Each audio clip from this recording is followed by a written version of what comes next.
Umbrella species বাঘক সুৰক্ষা দিবৰ বাবে 2010 বৰ্ষত আৰম্ভ কৰা হয় গ্লোবেল টাইগাৰ ডে। আৰু এই গ্লোবেল টাইগাৰ ডেৰ মূল উদ্দেশ্যটো হ'লগে যে কি ধৰণে বাঘ সুৰক্ষিত কৰিব পাৰি। কাৰণ দেশৰ পৰা বা বিশ্বৰ পৰা পৃথিৱীৰ পৰা বাঘ প্ৰায় বিলুপ্তিৰ পথলৈ আগবাঢ়িছে, আৰু যাৰ কাৰণে নেকি এই আমব্ৰেলা স্পেচিছটো আচলতে কি ধৰণে সুৰক্ষিত কৰিব পাৰি তাৰ কাৰণে ব্যৱস্থা গ্ৰহণ কৰা হয়।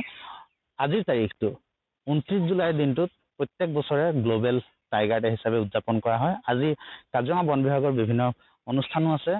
তাৰ পূৰ্বে আমি বাঘৰ এক দৃশ্য আমাৰ কেমেৰাত বন্দী হৈছে, আমাৰ এগৰাকী সতীৰ্থ এগৰাকী পৰ্যটন কৰ্মীৰ কেমেৰাত বন্দী হৈছে। সেই দৃশ্য আমি দেখুৱাম আৰু সমান্তৰালভাৱে আমাৰ এটা স্ক্ৰীণত দৃশ্য দেখুৱাম আৰু কি ধৰণে বন্দী কৰিছে সেই দৃশ্য বা সেই দৃশ্যৰ জৰিয়তে কি মেছেজ দিব বিচাৰিছে সেই সন্দৰ্ভত আমি পাতিম। আমাৰ স্থানীয় টুৰিষ্ট গাইড আছে বিশ্বজিৎ ছেত্ৰী, একদম পোনে বিশ্বজিতৰ সৈতে কথা পাতিম।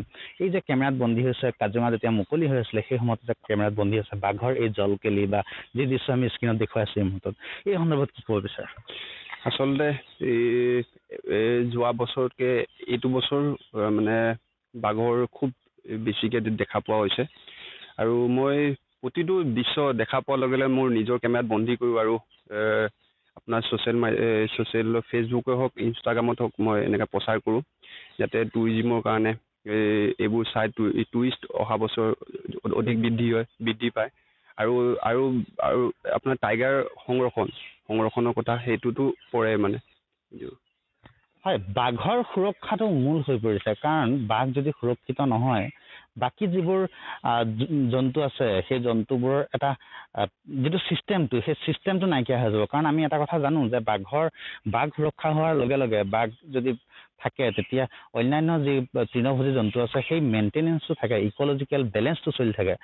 2007 বৰ্ষত কাজিৰঙা ৰাষ্ট্ৰীয় উদ্যানক ব্যাঘ্ৰ প্ৰকল্প হিচাপে ব্যাঘ্ৰ প্ৰকল্পৰ অন্তৰ্ভুক্ত কৰা হয়। প্ৰথম যি টাইগাৰ ৰিজাৰ্ভ ভাৰতৰ যিখন প্ৰথম টাইগাৰ ৰিজাৰ্ভ সেয়া হ'ল কৰ্বেট নেশ্যনেল পাৰ্ক। আৰু কৰ্বেট নেশ্যনেল পাৰ্ক 1985 চনত আৰম্ভ কৰা হয়, টাইগাৰ ৰিজাৰ্ভ হিচাপে ঘোষণা কৰা হয়। পৰৱৰ্তী সময়ত 2007 চনত কাজিৰঙা ৰাষ্ট্ৰীয় উদ্যানক ব্যাঘ্ৰ প্ৰকল্পৰ অন্তৰ্গত কৰা হয়। এগৰাকী সতীৰ্থ সাংবাদিক আছে, মই তেখেতৰ সৈতে কথা পাতিম। আচলতে বাঘ সুৰক্ষাৰ সন্দৰ্ভত আমি বিভিন্ন সময়ত মাত মাতি আহিছোঁ বাঘক সুৰক্ষিত কৰিবলৈ। কাজিৰঙা এটা খৰ্গ থকা গঁড় যি ধৰণে পৃথিৱী বিখ্যাত, সেই ধৰণে বাঘ 100 স্কোৱাৰ কিলোমিটাৰত 32টা বাঘ আছে কাজিৰঙাত বুলি ইতিমধ্যে প্ৰকাশো পাইছিলে। এই বছৰো কিছু বৃদ্ধি পোৱাৰ সম্ভাৱনা আছে, 100তকৈ বেছি বাঘ কাজিৰঙাত আছে। সেই সন্দৰ্ভতো আমি কথা পাতিম। আচলতে শেহতীয়াকৈ আমি যিমান দূৰ জানো যে কেইবাটাও বাঘৰ মৃত্যু হৈছে, মৃত্যু হৈছে কাজিৰঙাত, বিভিন্ন কাৰণত মৃত্যু হৈছে, ইনফাইটিং হওক বা অন্যান্য কাৰণত মৃত্যু হৈছে। এই সন্দৰ্ভতো কথা পাতিম। আজি গ্লোবেল টাইগাৰ ডে, একদম পোনে কথাটো কি ক'ব বিচাৰে এই সন্দৰ্ভত?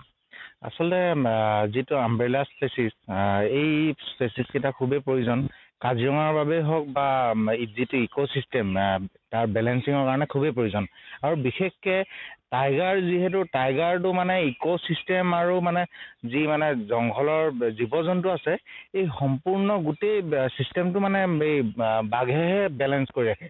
আৰু সেইকাৰণে ভাবোঁ বাঘৰ কাৰণে ৰাইজক সজাগ কৰিব লাগে আৰু মানে ইয়াক মানে কি ধৰণে এৱেৰ কৰিব পাৰি মানুহক সেইটো ষ্টেপ ল'ব লাগে চৰকাৰে। গুৰুত্বপূৰ্ণ কথা। মই আৰু এটা কথা বিশ্বজিতৰ পৰা সুধিব বিচাৰিছোঁ, এই যি বাঘৰ সুৰক্ষাৰ কাৰণে যিখিনি ভিডিঅ'ত যিখিনি তুমি তুলিছা সেইখিনি যে প্ৰচাৰ কৰা, এইখিনিৰ জৰিয়তে সুৰক্ষা কেন্দ্ৰটো প্ৰশ্নটো জড়িত হৈ আছে নাই? নিশ্চয়কৈ জড়িত হৈছে। প্ৰতিটো ভিডিঅ'ত প্ৰতিটো মানে তাত সুৰক্ষাৰ কথা মানে প্ৰতিটো তাত দৃশ্যতে মানে ওলাই পৰে, বা বাঘে কেনেকৈ প্ৰথম কথা বিহেভিয়াৰটো পৰে বা দেখা পাওঁ।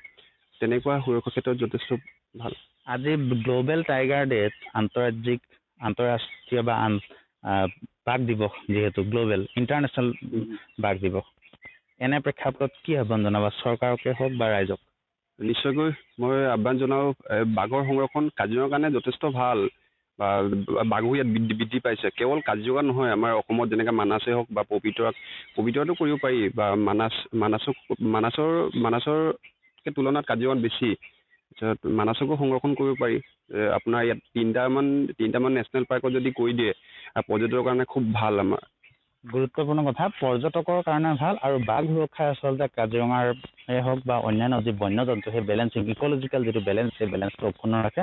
আৰু আমি এই সমগ্ৰ কথাখিনি পাতিলোঁ দুগৰাকী আমাৰ বন্ধু, দুগৰাকী সতীৰ্থৰ সৈতে কথাখিনি পাতিলোঁ। আচলতে আজি বিশ্ব বাঘ দিৱস আৰু এই বিশ্ব বাঘ দিৱসৰ দিনাখন সকলোকে আমি বাঘ সুৰক্ষাৰ কাৰণে আমি প্ৰাগ নিউজৰ তৰফৰ পৰা আহ্বান জনালোঁ।